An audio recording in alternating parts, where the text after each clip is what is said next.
Now to start our next question, question number 10, y is inversely proportional to x. Now here y is inversely proportional to x. The table shows some values of x and y. Look, when x is equal to 3, y is equal to 20, when x is equal to 4, y is equal to p, when x is equal to q, y is equal to 5, and when x is equal to n, y will be m. You have to find the value of p, you have to find the value of q, and you have to write the formula m in terms of n. Now substitute x is equal to 4 into the equation obtained. Y is inversely proportional to 1 over x. When x is equal to 3, now here you notice the first value. When x is equal to 3, y is equal to 20. When x is equal to 3, y is equal to 20 into equation, we will get y is equal to 60 over x. Again, when x is equal to 4, y is equal to p. In the second one, you see, when x is equal to 4, y is equal to p, put this value in this equation, p is equal to 15. You get the first value, unknown value, p is equal to 15. Now using the same equation, this one, y is equal to 60 over under root x, y is equal to 60 over x. Now here in the third value, x is equal to q when y is equal to 5.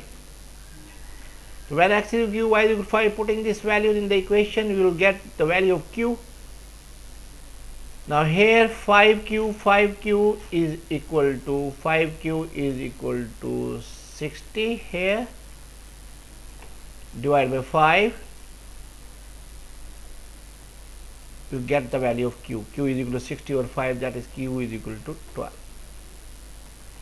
Again you have to find the formula in terms of n and m. Y is equal to 60 over x. So using the same equation, put the value of x in x is equal to n and y is equal to m in this equation.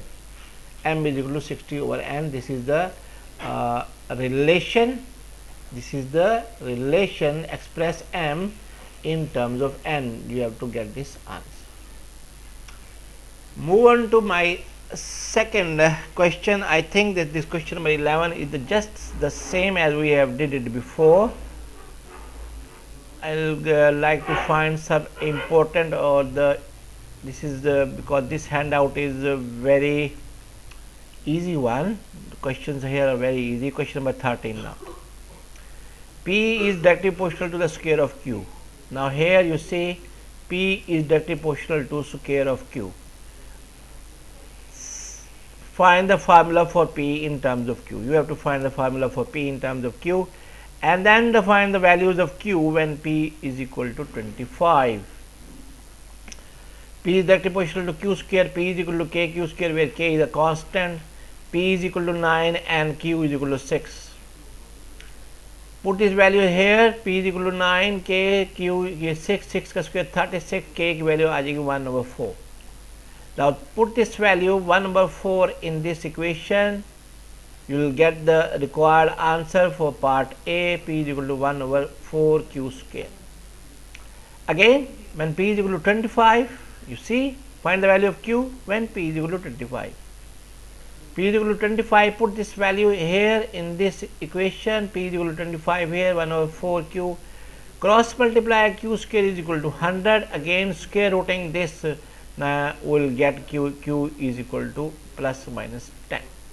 Again this question number 14 is also very important question. I will now move on to this last part. This is also very question number, yes, you see question number 15 first. And the cost of a mirror is directly proportional to the square of its width. Now cost is directly proportional to the square of width. You see how we create this variation, direct variation. Cost is equal to proportional, omitting this proportionality sign, we introduce k, a constant one. Cost is equal to k width ka square. Given that cost is equal to $25 and width is equal to 40 centimeters. Putting these values in this equation, you will get k is equal to 3 over 100, 3 over 200. Now again, cost is equal to k की value कितनी है 3 over 20. Now put this value k here, k is equal to 3 over 20. 3/200. So 3/200 into width, आपको width जो है ये 40. When width is equal to 60, then substitute 60 in centimeter in the formula to find cost. पहले आपने 40 जो है वो introduce की थी. now next width is 60 centimeter. तो here 60 का square, calculate this, you will get $54. Again, y is inversely proportional to x. Given that y is equal to 9 when x is equal to 8, find y when x is equal to 6. Right, y is inversely proportional to 1 over x. Omitting this proportional sign, introduce k. So y is equal to k 1 over x. Given that y is equal to 9 when x is equal to 8, putting these values in this equation, k is equal to 72. Therefore y is equal to 72 over x. y k की value यहाँ आप put करते हैं. Again in the second part, substitute, वो कहते हैं substitute करें x equal to 6 into the equation to find y. Now to find y, x की जगह आपने 6 introduce कराना है, we will get x is equal, y is equal to 12. So end of this handout. Sorry for delay. I think you better understand these questions.